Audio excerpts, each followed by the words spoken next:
sometimes you gotta just sit back and laugh and savor in your own success, in your own power.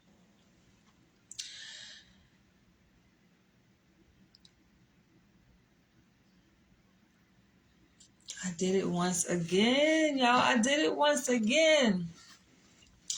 I feel like I'm my biggest supporter. You always got to give your own self a pat on the back, congratulate yourself, be your own biggest motivator.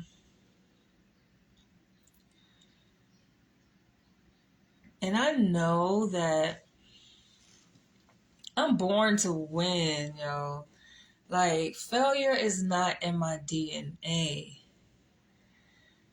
And it's like people that come along and are a part of your journey, they don't know. They don't know how far you've come. They don't know the obstacles that you've overcome. They don't know the things that maybe you're still struggling with, right? They just don't know the number of setbacks. They don't know the pain. They don't know the blood, sweat, and tears, right? It's like you come along the way, right? And you meet people that come across your path, right? That you cross paths with along the way. And they just don't know. I made an audio recording about this yesterday, how I feel kind of bad for those people in many ways because they just don't know. They don't know. So it makes sense. Oftentimes, like people, we get upset, we get annoyed, we get angry when we come across people that may wrong us, cross us, situations that may not go in our favor. And sometimes we forget, they don't know you.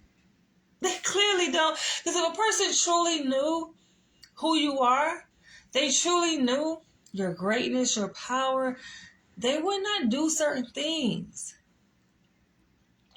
And this is the thing that it gets me every single time. And I'm reminded, like, this is the reason why I am careful.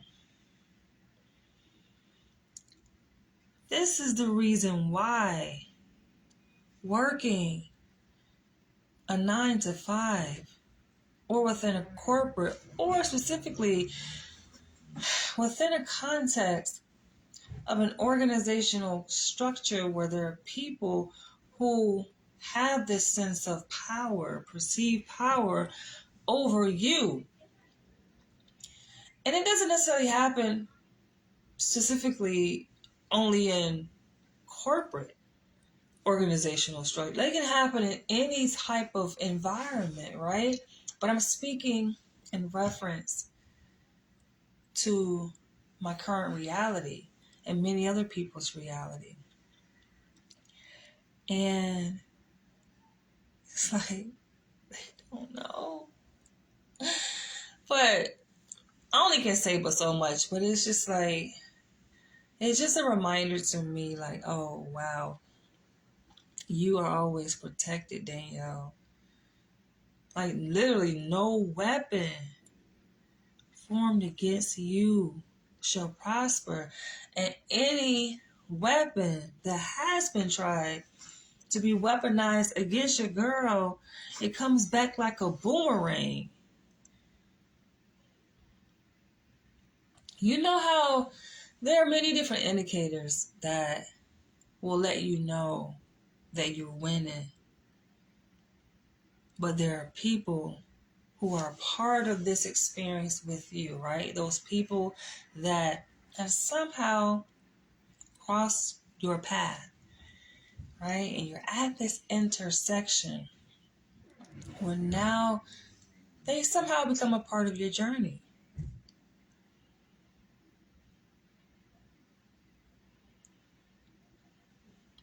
And speaking for myself, just me and all my greatness. Like I'm born to shine. I can have it no other way. And it like some of y'all who have followed me from the beginning, right? And some of y'all who follow me now, you see my pictures from when I was a little girl. Like it should be very clear. Your girl is a born leader. I'm a born winner. I can have it no other way.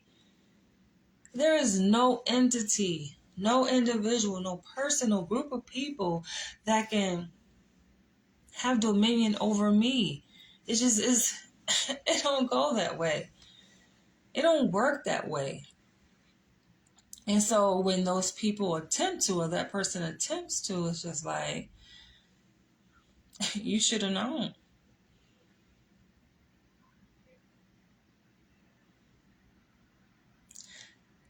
And this is the reason why, like, you have to be careful who you invite in your inner space.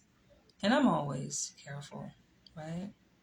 Not just related to people on a personal level, like friends or companions, partners, but even when it comes to business,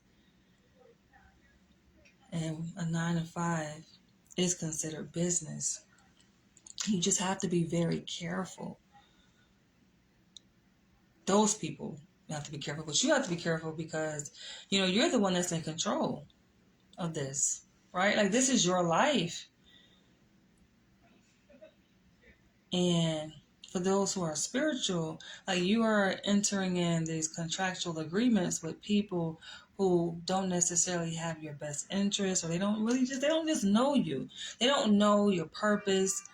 They don't know what governs you. They just don't know you, right? They may have their separate agenda, as they should, right? Their purpose that which they are aligned with. Yeah. When it comes to that point where we come head to head, face to face, we are at odds with each other. It's just like, I can tell you this, I'm not losing because I'm a born winner. I always win. I always come out on top. And it's in anyone's best interest. It's in anyone's best interest to know that much. And I sit back and laugh because I always get the last laugh. I'm not being pompous. I know it may come off that way. I'm not being pompous. I'm arrogant. It's the way it is.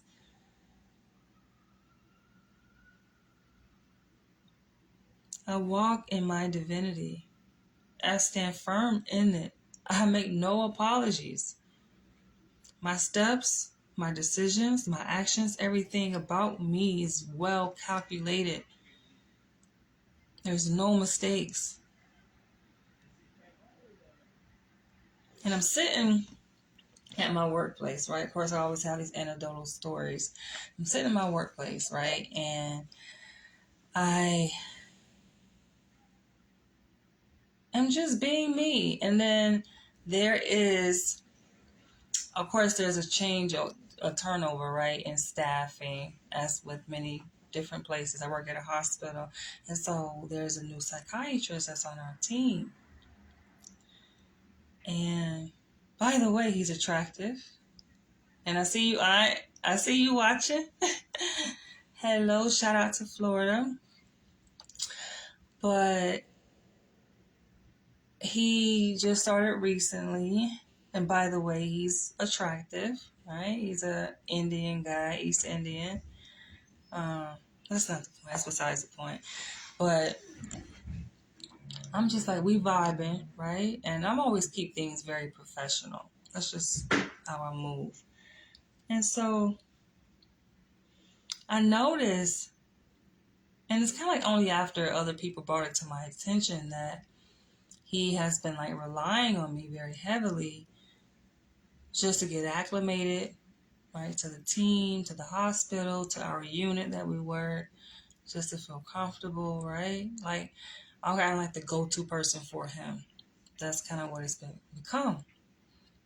And the other day, the treatment team leader, right, on our team approaches me and she's like, oh, is there any reason? Is there any reason why he's coming to you? I find the question to be so absurd. Like, why would you even ask me that? But it's like, is there any reason why he's coming to you? Asking you questions. Like, basically just, I feel like doing something very innocently.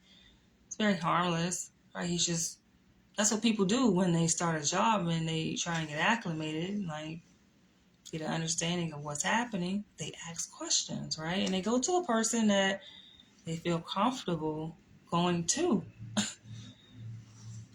I do have that kind of inviting energy too when I want to. So he comes to me.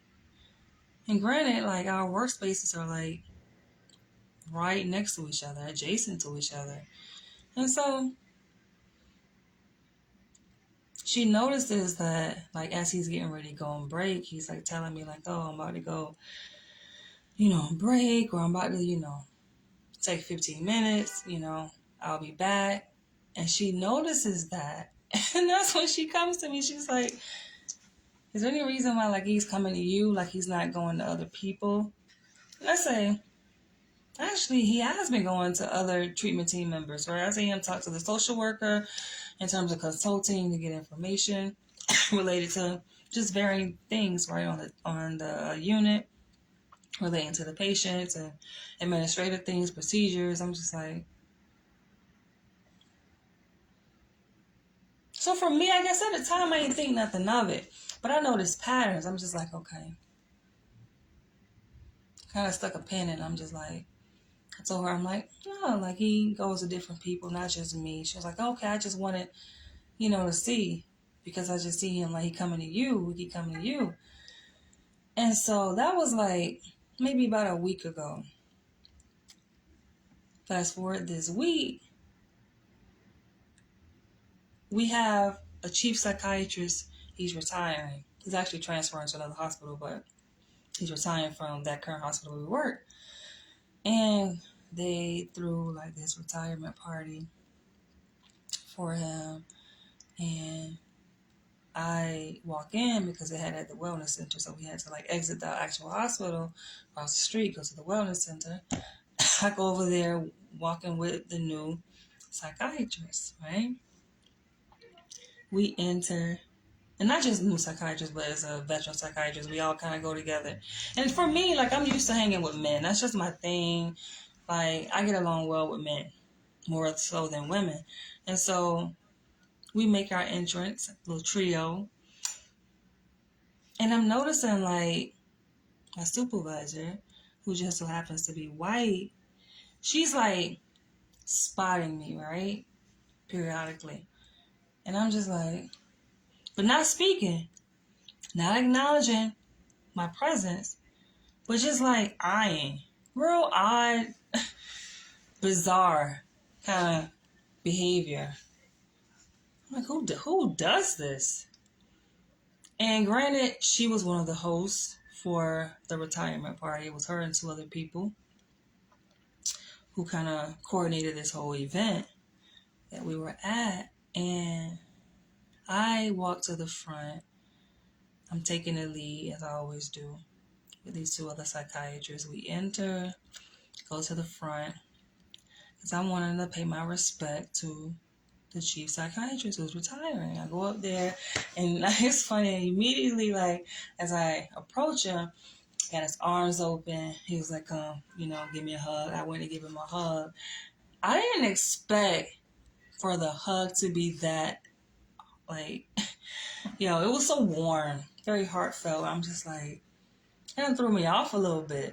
And then he pulled me in close and he touched his cheek up against my cheek. It was one of those kind of hugs, right?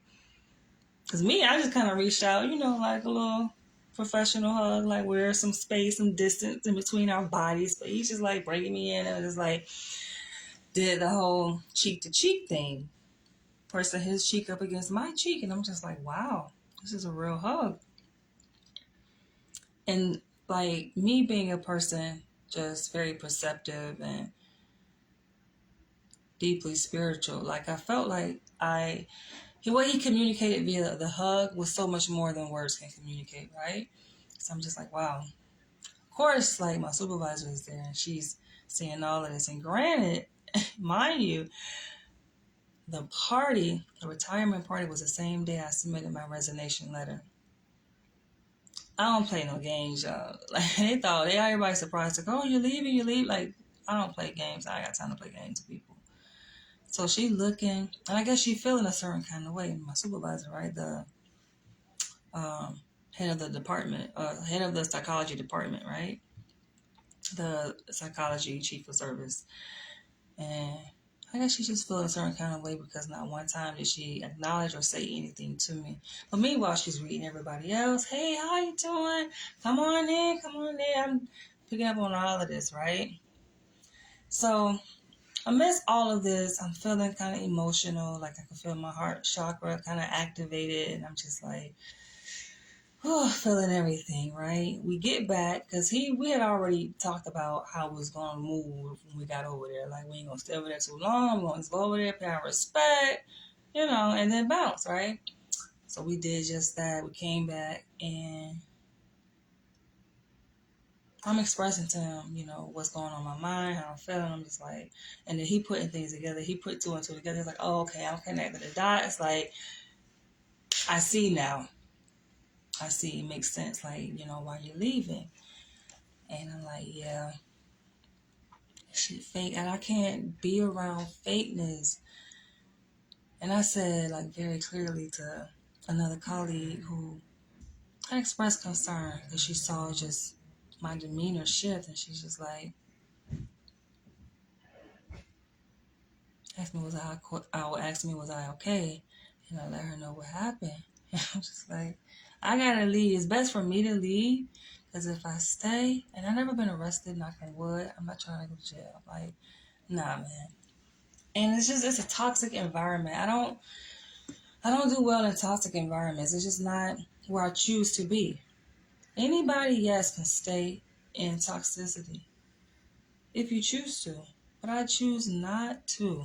It's a threat to my psychological, emotional, and physical well-being to just be amongst toxic shit, right? When my eyes are open, I know that it's not a good space for me to be.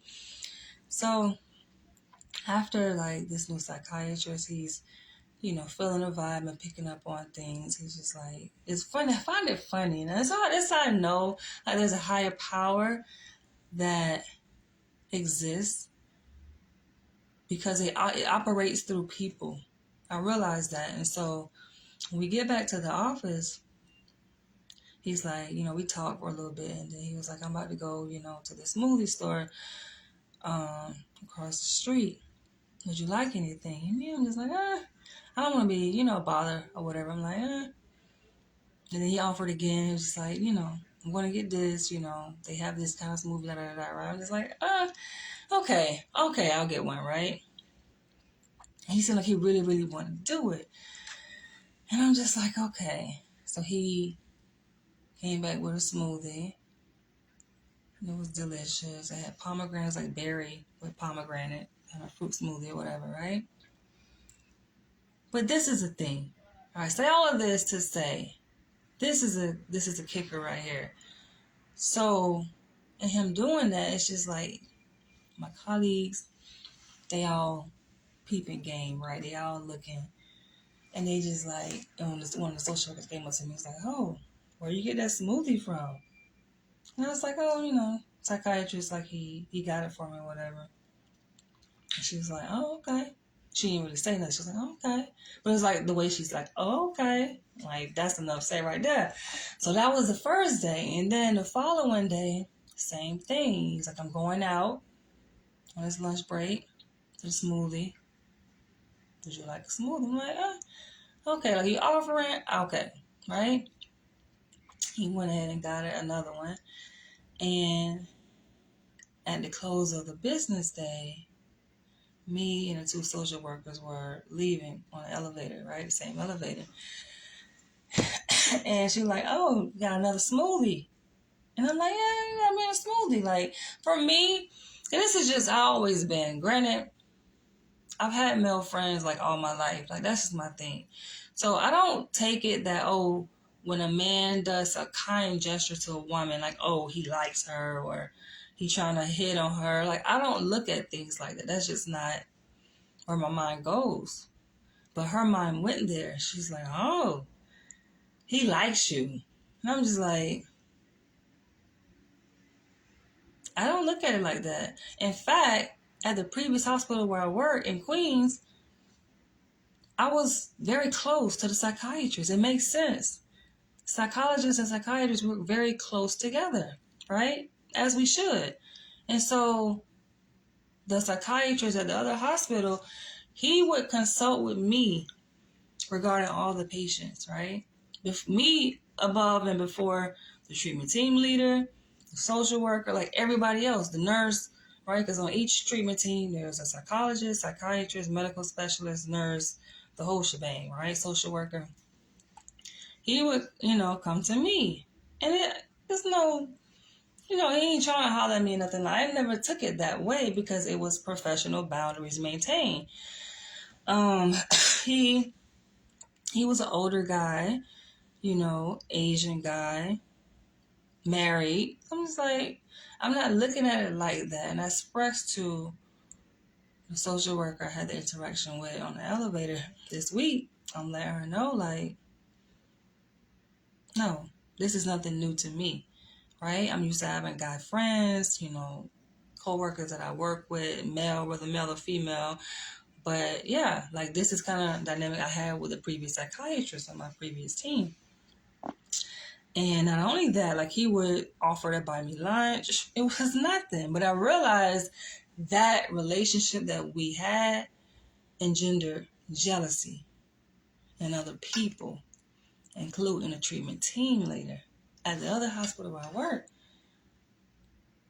To the point where she felt like she needed to be treated the same way. It's just like, damn, if a person don't offer you something, why you gotta go out your way to try to be included like we're in competition or something, right? So then I noticed the other psychiatrist who I worked with before would start buying the treatment team leader stuff. Just like, it's petty, yo. This is the workplace shit. This is the reason why I, 9 to 5 is just not my thing because I don't have time for the petty foolishness, right? And so the social worker this week on the elevator, she goes like, oh, well, isn't there something wrong with him liking you? I'm like, why does he have to like me? And it made me think, right? So after the interaction, of course, I'm like headed home on the train. I'm just thinking like to myself, like, I sense jealousy because I'm noticing the pattern, right? From this interaction, the previous interaction were the same week, treatment team leader, like looking at me and a psychiatrist and not the fucking seamless, organic bond that we built in a very short time. But I feel like that's nothing bad though. But it gets like, yo, when I tell you yesterday, after this experience, I felt so annoyed. I didn't go live. I was going to go live, but I just thought, whatever, I went out to eat. And I'm about to go out to eat now. But I was so annoyed. I'm like, can I just freaking be? Because I've seen the social worker, the rehab specialist, like they linking up, they ordering lunch together. They don't include me. So I feel like this person is heaven sent. That's why I say I know there's a higher power because I did not ask this man for nothing. I'm in my space, minding my business, doing my work, and he comes over to me. But that's the thing. The universe knows exactly what you need when you need it, and it will deliver. That's just how things go. So I'm just like, okay. And take it as a gift sent from heaven. But to see other people's reaction, and see that, they're jealous and they're trying to like intervene and make it seem like, oh, it's a problem. Meanwhile, everybody got their little cliques at the hospital. And I don't take issue with that. I'm like, okay, y'all clicked up. This is, how y'all roll or whatever. Who am I to feel a certain kind of way because, oh, they eating lunch together, right? And I'm not included. You know, like that's their business. You know, like if I want to be a part of something, I can be a part of it. But I'm not, to me, that's never been my interest like that. Saying all this, I say this because it's just like, these things kind of serve as a reminder of where you stand, where you are in life, and y'all just have no idea. There's some of the things that are about to unfold, the blessings that are about to pour. Like, I'm doing pretty well for myself right now, but I'm like, damn, people hating at this level. Like, imagine what's to come, you know? And for me, I don't understand necessarily the concept of hate because I don't experience that. I don't hate anyone. That's just not me. It's like, why? Why feel, jealous or envious or hate another individual for what? Especially, like, do you really know that person? Do you know the shit that they've been through? You know, like people look at you a certain kind of way and then want to try to sabotage what you got going on. Want to intervene. And I'm thinking to myself, like, okay, if it's nothing wrong with a man liking me, not to say he likes me like that, how she's thinking, but it's like, if there's nothing wrong, then why make a big deal about it? But I can sense, like, because her and the treatment team leader, they're both like this, right? And so it's like, the social worker is like the eyes for the treatment team leader when she's not there, kind of thing, like peeping out game. And I'm just like, why even make it a thing? But the way the treatment team leader came to me, she made it seem like, how is that a problem? My thing is this: everybody has their go-to person that they talk to on a team, that they go to talk about whatever the case may be, right? So now that I, established this connection, which I have connections with everybody, on a team. That's just how I am. Like, I don't pick and choose. Like, oh, I'm cool with this person, I'm not cool with that person. Like, no. So I'm just like, why the hatred? Why the jealousy? Right? Just let people be. I feel like I wouldn't even make a comment on something like that. But people try to make things in their mind what they want things to be. And I'm just like, First of all, I would never date anybody that I work with, ever. To me, like, guys, many men have tried to hit on me, even like at the previous hospital where I work. I'm just like, I could not do that. I have no interest. It's a conflict of interest to do such a thing anyway. But yeah, it's a lot happening, and I take that as like the impetus for change. It's the impetus for a shift, right? And just another reminder, like, where I stand and what is about to happen. Some things that are underway. And I'm going to say this, and I'm going to wrap this up. I find it funny because everybody at my place where I work are like, acting like they're so fucking shocked. Oh my gosh, I can't believe it. I'm heartbroken. Everybody, I can't believe it. You're leaving. Seriously? Seriously? Like, to me, it seems so fake. And not only that, they're itching to know, oh, where are you going? I'm like, is it your freaking business? And the moment, and this was like a couple of months ago, the moment I began talking about my plan to leave, he's like, yo, people be doing too much. They do too much on this. I work for the state, but they do too much, right? And I understand, like, people talk, but it's just like, to the extent they're willing to go just to find out where I'm going, I can't. But what I can say is that some people got it coming for their ass. The one thing you don't do, you don't fuck with me. And I know how to handle shit the legal way. So all I gotta say is, I know I make sure I dot my I's and cross my T's. And I already see it's a lot of loopholes, and the motherfuckers they slipped up. I said this in my previous video. I say, yo, you didn't fucked up, right? Like, they made a big mistake. That's all I got. You made a big mistake fucking around. So we're gonna see how this shit unfold. But yeah, one psychiatrists even went to the extent of saying, "Oh, you going to work for the CIA?" I can't but laugh because I'm just like, y'all motherfuckers is really crazy. But he's doing it to try to get me to say exactly where. I'm just like, no, can't use that reverse psychology shit on me. Like, why is that even important? Why is that important to you? Why does it matter? Now, if you're looking for a job or you yourself is considering leaving, then just say that.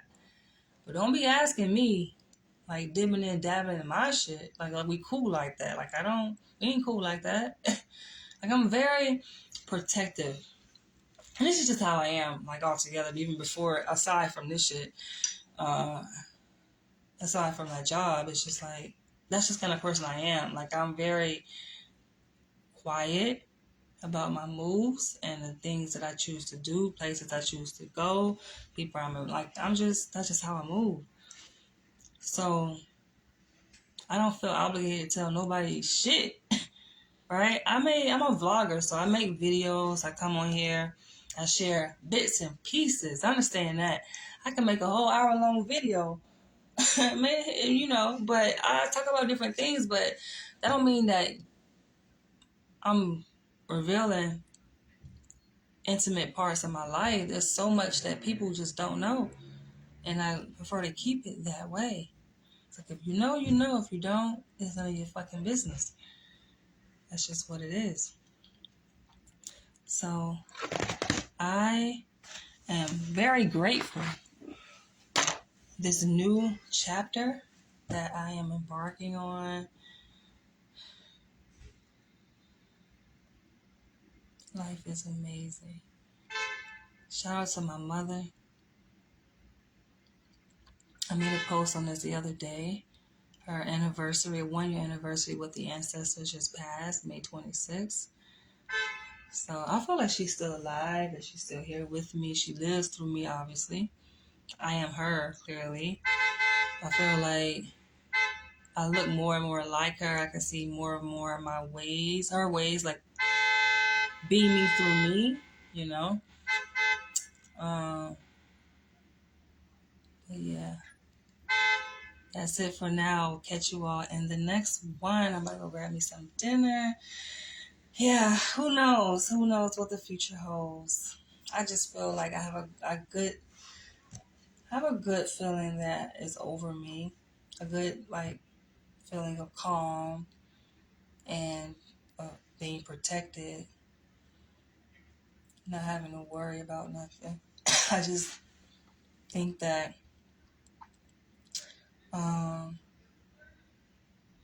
like I started this video, I can't say it enough. Like, I feel bad. I do, because I'm very empathic, even though I've had previous colleagues, like psychologists, who say, "Oh, you don't have any empathy at all. You don't care about people." Like, trying to label me a sociopath or something. I'm like, nah, that's not me. I care when I need to care, but I do deeply care. And I feel strongly sorrowful because I see it happening. I feel it happening for the things that are about to happen to certain people that have crossed me in the wrong way. I feel so deeply sorrowful for those people, man. But at the same time, it's like they should have known better, too, right? And they kind of were warned somewhat. And I think sometimes looks can be deceiving. And I come off as a person, maybe like I'm a pushover, like, oh, nice people, right? Or beautiful people. Sometimes I may be perceived as like being pushovers or whatever, right? But I'm not the kind of person that will put up the fight that people may want to engage in. I don't fight in that way. The way I fight, like, when I say, you done fucked up, right? I fight in different ways where I hit it. Like, I won't say I do it, but this is just how the cookie crumbles and the way the cards fall. It's just like, you end up learning a very painful lesson. Like, I'm not the one. That's all I'm going to say.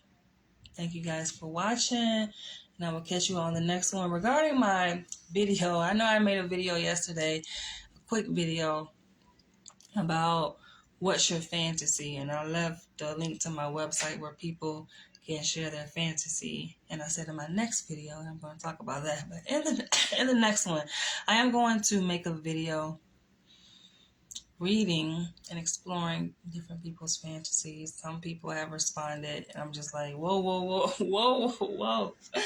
But I'll catch you guys in the next video with that topic. Peace.